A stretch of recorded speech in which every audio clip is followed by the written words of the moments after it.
cette nouvelle émission d'une heure de vérité, le docteur Gérard de Lépine. Le docteur Gérard de Lépine est un chirurgien, un oncologue, avec son épouse, le docteur Nicole de Lépine.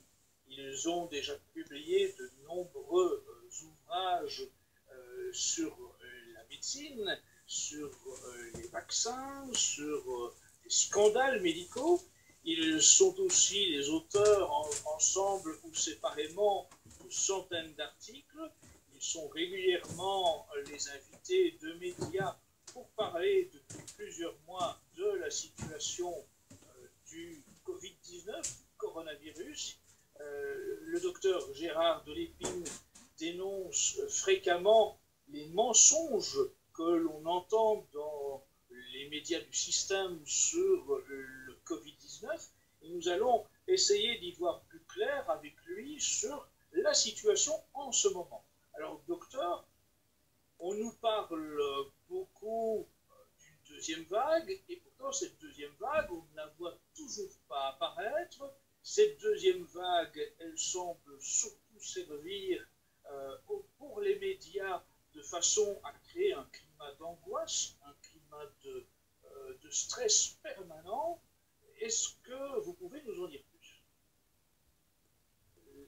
La deuxième vague n'existe pas dans les infections virales habituelles. Lorsqu'on regarde l'histoire, nous n'avons pas de deuxième vague virale.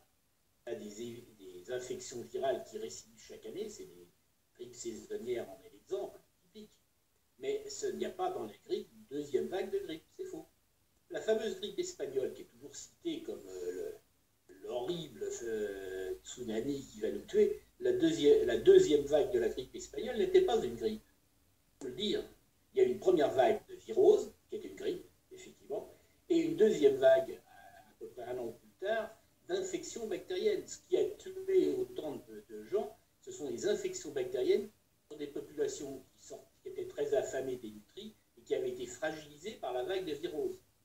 Une telle situation ne peut plus se produire depuis qu'on a des antibiotiques efficaces. Et d'ailleurs, elle ne s'est plus produite depuis cette époque, depuis 1918, donc depuis plus de 100 ans. La deuxième vague dont il parle, c'est une invention de Neil Ferguson. Neil Ferguson n'est pas du tout un médecin, un mathématicien de l'Imperial College, c'est un très bon mathématicien. Que vient-il faire dans cette galère? Parler de médecine. Parce que lui, il étudie des modèles. Alors les modèles, c'est très bien. Les modèles ont permis de faire d'énormes progrès dans les ailes d'avion, en physique en général, en chimie.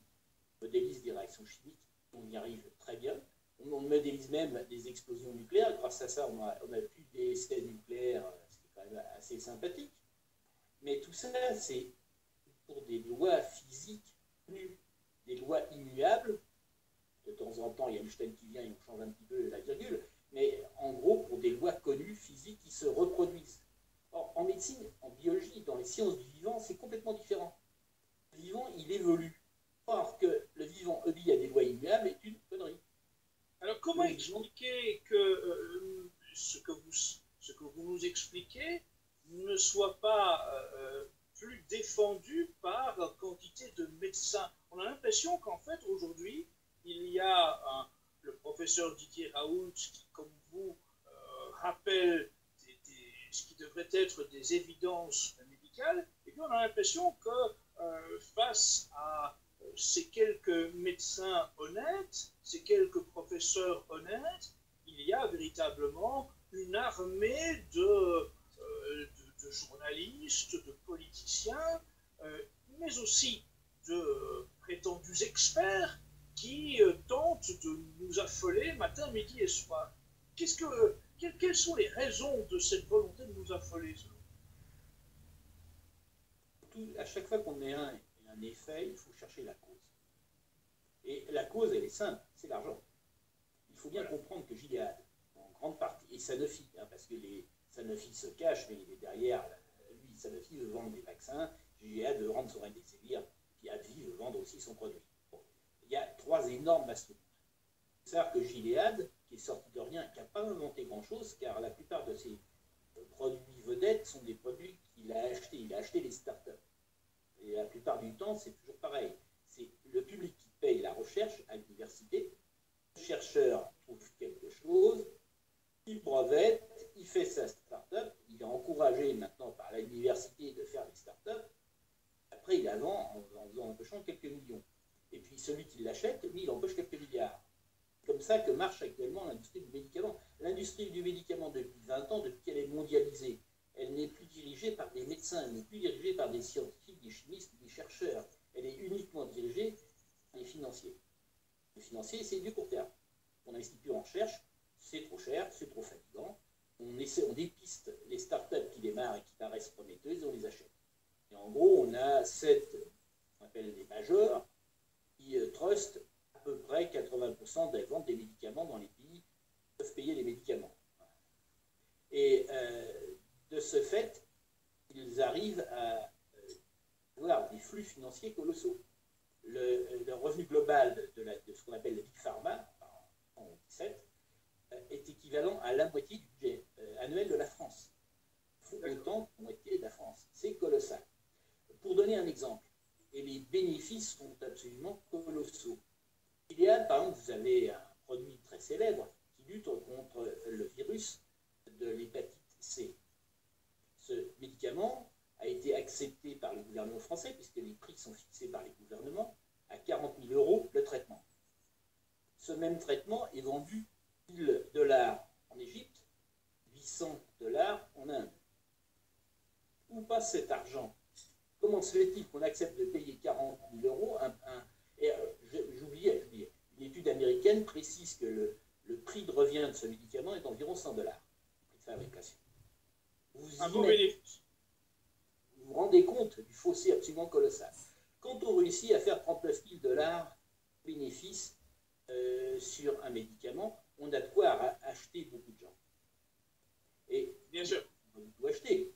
Beaucoup de médecins qui sont par exemple contre la chloroquine sont sincères. C'est ce que disait très bien le professeur Even et M. Debré, le député, c'est qu'il y a la corruption, puis il y a la crédibilité.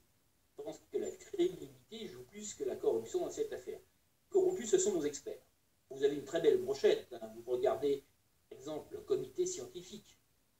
Il n'y a pas, parmi les médecins, parce que les laboratoires sont des gens extrêmement sérieux, il ne faut pas les prendre, ce ne sont pas des minables du tout, ce sont des gens intelligents et ils font attention à leurs investissements. Ils investissent sur les gens qui sont rentables, sur les experts.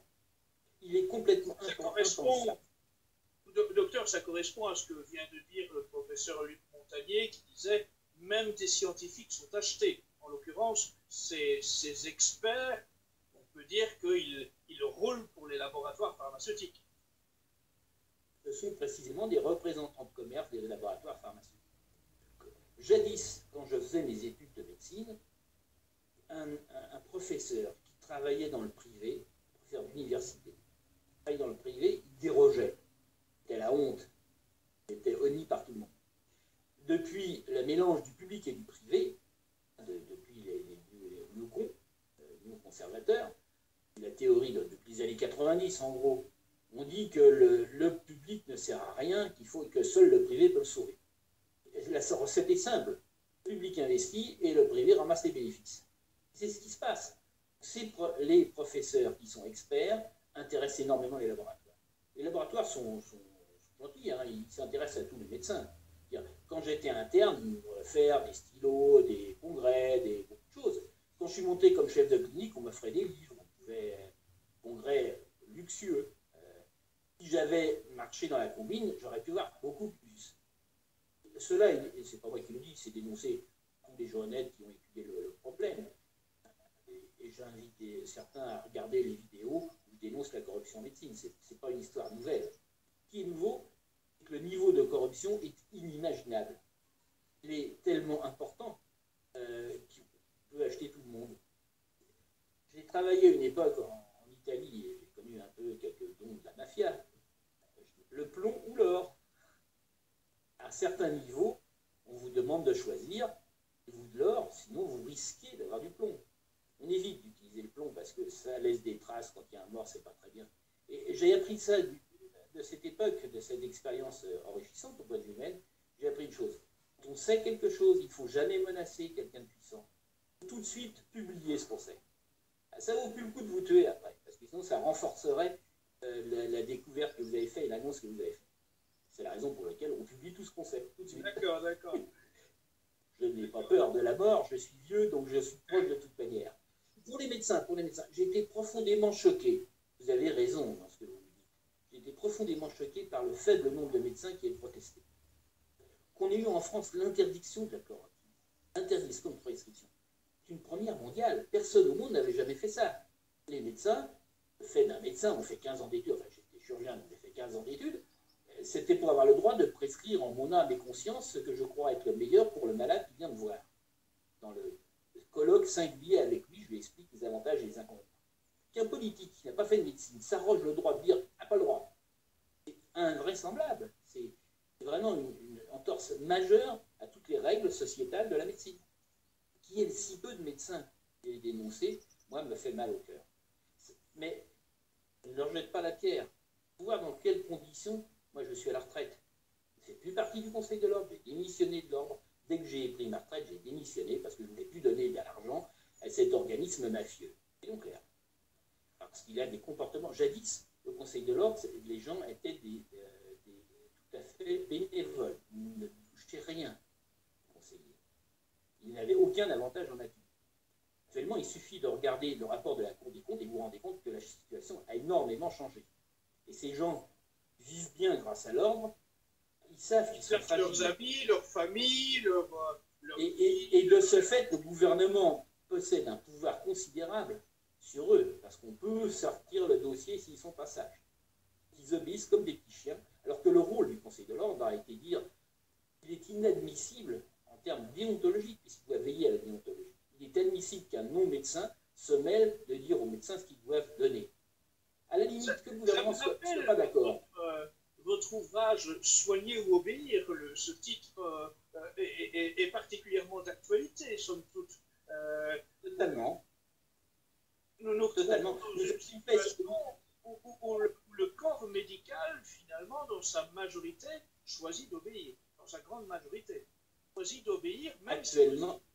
Si le corps médical sait qu'il y a un traitement pertinent, l'hydroxychloroquine, et qui peut donc soigner, mais le corps médical préfère obéir. Vous avez totalement raison. Et cela est dû au fait, d'abord, de la modification de la loi santé. Hein. On n'a peut-être pas assez insisté, enfin mon épouse s'est beaucoup battue aussi, mais je la suivais, sur la loi santé qui a été en discussion au moment des attentats. Malheureusement pour elle, la loi est arrivée en discussion au Parlement au moment des attentats islamistes sur Paris. À cause de ça, on a complètement évalué. Les médecins avaient quand même fait une manifestation, enfin c'est les soignants, il n'y avait pas que les médecins, il y avait aussi les infirmières, les kinés, avaient fait une manifestation très importante à Paris, il y avait 70 000 participants à cette manifestation, contre le fait qu'on mette la médecine sous la boîte des bureaucrates. Les bureaucrates, ils sont là pour gérer le système de santé, pas les soins. Or, la loi de santé faite par la précédente ministre dit, dans l'article 1, le gouvernement est responsable des soins. Avant, c'était responsable, doit surveiller les soins, surtout l'administration des soins. Il est responsable du système de santé, mais pas des soins. Les soins, c'est du devoir du médecin. Or, depuis, c'est le gouvernement, et le gouvernement a une inquisition à son service. Il a sa police politique qui s'appelle les agences régionales de santé. Les agences régionales de santé peuvent suspendre n'importe quel médecin sans procès, sur une simple décision d'un bureaucrate. Vous n'avez pas le droit de faire telle chose. Ils peuvent interdire à un médecin d'opérer pendant 3 mois, par exemple. Donc la santé est appel des technocrates. La santé est totalement aux mains des technocrates. Totalement. Et que l'ordre n'ait pas réagi à cette mise sous tutelle de l'acte médical est totalement, on va dire, incompréhensible. Totalement. Alors, le livre, effectivement, Soigner ou obéir, nous l'avions écrit avec madame avant les élections présidentielles, en espérant peut-être ça pourrait susciter intérêt parmi les politiques qui se présentent à la nation. Mais quel intérêt y a-t-il pour un politique dénoncer la mainmise de la finance et des big pharma, alors que ces mêmes financiers sont ceux qui payent ces campagnes politiques? Le problème est là. Alors en France, on ne peut pas savoir. Hein, on ne peut pas savoir puisque tout est caché. Mais aux États-Unis, on sait très bien que les grandes entreprises du médicament constituent les premiers financiers des campagnes électorales. C'est une chose affectée puisqu'ils déclarent, eux, ils n'ont pas honte de l'argent. Et ça explique beaucoup de choses. Ça explique beaucoup de choses quant à la propagande qui se fait en ce moment autour d'une vaccination de plus en plus présentée comme la seule solution pour retrouver une vie normale.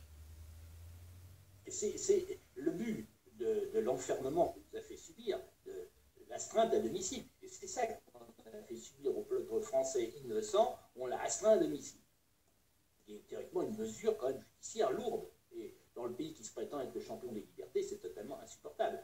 D'autant que cette maladie, je le rappelle, est inférieure par sa gravité au niveau mondial à celui de la grippe de Hong Kong ou de la grippe asiatique. Les grandes grippes de l'ère moderne, depuis l'ère de l'aviation, donc ils apportent des virus à toute vitesse, ont fait 1 et 2 millions de morts. Alors, le Covid est terrible pour les gens qui l'ont eu. Il a été terrible en France à cause des mesures qui ont été prises, qui ont aggravé considérablement la mortalité. Je dis bien, c'est à cause du confinement qu'on a une telle mortalité. Hein. Il y avait rien de faire. Vous pouvez développer cet aspect-là? Oui, bien sûr, bien sûr. Alors, depuis toujours, le traitement des épidémies, dont on n'a pas de traitement connu, le traitement, disons, sociétal d'une épidémie est très simple. Il faut séparer les gens infectés des gens qui ne sont pas infectés. Ça, on évite que la maladie passe des infectés aux non-infectés. Le confinement qu'on nous a fait à la française est exactement l'inverse. Vous aviez un infecté, vous l'aviez repéré, toussait, c'est là qu'il est infecté. Hein. C'est au moment où ils ont des signes cliniques qu'ils infectent, contrairement à ce qu'ils essaient de nous faire croire. Ce sont les gens qui n'ont pas de signes qu'on infecte les autres. C'est pas vrai. Ça peut arriver peut-être. Ça n'a pas été démontré. Ça peut arriver, je ne dis pas que ça ne peut pas arriver. Ça peut arriver, mais la fréquence d'infection par quelqu'un d'asymptomatique est extrêmement faible. Quelqu'un contamine tout, parce qu'il se met à tousser, à cracher sur nous. Là, c'est évident. Quand on est dans un métro et qu'il y a quelqu'un qui tousse, ça c'est très bon pour infecter tout le monde. Alors, le système français a dit on enferme tout le monde. On enferme tout le monde, ils ne pourront pas se voir. C'était complètement aberrant. Vous aviez, le père de famille était infecté, on le renvoyait chez lui. On le renvoyait dans son HLM. Très très chouette. On était comme ça dans les meilleures conditions pour infecter toute la famille. Et puis éventuellement, la cage d'escalier, les voisins, etc. Si on avait voulu, il fallait ouvrir les hôtels, puisque les hôtels étaient fermés. C'était facile. Réquisitionner les hôtels 4 étoiles, il n'y a pas raison, on pouvait payer. Et on laissait les gens dans des hôtels 4 étoiles, tous les infectés étaient envoyés dans des hôtels 4 étoiles. C'était important qu'ils soient dans de très bonnes conditions pour qu'ils aient envie d'être mis en quarantaine, qu'ils acceptent. C'est beaucoup plus facile de mettre en quarantaine des gens qui savent que c'est utile. Les gens qui toussent, en plus, on pouvait mieux les soigner, encore a-t-il fallu accepter de les soigner. C'est autre chose. Et donc, le fait d'enfermer des gens malades avec des gens sains, c'est augmenter le risque de l'infection. On dirait, je suis fou de dire ça, parce qu'on ne l'a pas beaucoup entendu. Mais il suffit de regarder des courbes comparatives, parce que la plupart des gouvernements ont suivi Niels Ferguson et cette agence de l'OMS qui était faite patronner par Bill Gates, qui veut vendre des vaccins. Mais il y a 2 pays qui ont fait la forte tête en Europe. Ces pays, c'est les Pays-Bas et la Suède. Alors, les Pays-Bas sont intéressants parce qu'ils sont à côte avec la Belgique. Entre Belges et Néerlandais, franchement, ils vivent de la même manière, ils ont les mêmes études, ils mangent à peu près la même chose. Il y a peut-être un peu moins de fric aux Pays-Bas, mais pour le reste, c'est pareil. Et puis les Flamands belges sont vraiment des Néerlandais. Donc, on ne peut pas dire qu'il y ait des différences de coutume ou d'hospitalisation dans ces pays-là. La courbe des contaminations dues à l'OMS. Je ne prends que les chiffres officiels de l'OMS. Hein. Il n'est pas question de sortir des chiffres, on ne sait d'où. Vous regardez les chiffres officiels de l'OMS, des contaminations quotidiennes, aux Pays-Bas et en Belgique. Dans le confinement, c'était pratiquement pareil. 5% près, c'était même. Il y a eu le confinement en Belgique, pas de confinement aux Pays-Bas. En 8 à 10 jours, c'est resté pareil. À partir du 10e jour, le nombre d'infectés en Belgique a explosé. Il a doublé par rapport à celui des Pays-Bas. Et durant toute l'épidémie, ils sont restés très très hauts alors que les Pays-Bas étaient bas. Ce qui fait qu'actuellement, la Belgique est le pays record du monde de mortalité par million d'habitants. Les Pays-Bas, ils sont en dessous de la France. Les Pays-Bas qui n'ont pas confiné ont moins de morts que la France qui a confiné. beaucoup moins de morts que la Belgique. Ils sont moins de 2 fois moins de morts. Ils sont 40% des morts de la Belgique par million d'habitants. Donc vous avez la démonstration directe que le confinement a été nocif. Alors c'est vrai donc les contaminations, c'est vrai aussi pour la mortalité. C'est la même chose. La mortalité arrive un peu plus tard, c'est pas 10 jours après, c'est plutôt 15 jours, 3 semaines. Il faut savoir que la Covid, on ne le savait pas au départ. Et que le Covid a une durée d'incubation, c'est-à-dire une durée entre le moment où on attrape le virus et le moment où les signes apparaissent, au minimum de 4 jours et qui peut aller jusqu'à 15 jours. On admet en moyenne que c'est de l'ordre de 7 à 10 jours. Le gros paquet de contamination est arrivé au 7e jour, hein, la majorité. Donc, si le confinement avait été efficace, on aurait dû voir dans les pays qui ont confiné une diminution des contaminations dès le 6-7e jour. Or, lorsqu'on examine, j'ai fait l'examen 1 à 1 des 4 pays, des 4 grands pays, je ne parle pas des petits pays. L'Islande n'a pas confiné, elle a un taux de 0, mais elle n'a pas d'avion qui viennent et il n'y a pas de circulation. Donc, on élimine les tout petits pays. Puis, les grands pays européens, on peut comparer l'Espagne, l'Italie, la France, l'Allemagne, la Belgique et la Hollande, parce qu'ils étaient côte à côte et très proches, c'est pour ça que j'ai choisi cet exemple. Quand on regarde les grands pays, on se rend compte que les courbes de contamination, c'est confinés ou pas confinés, sont à peu près les mêmes. Les pays qui ont confiné, le confinement n'a pas permis de diminuer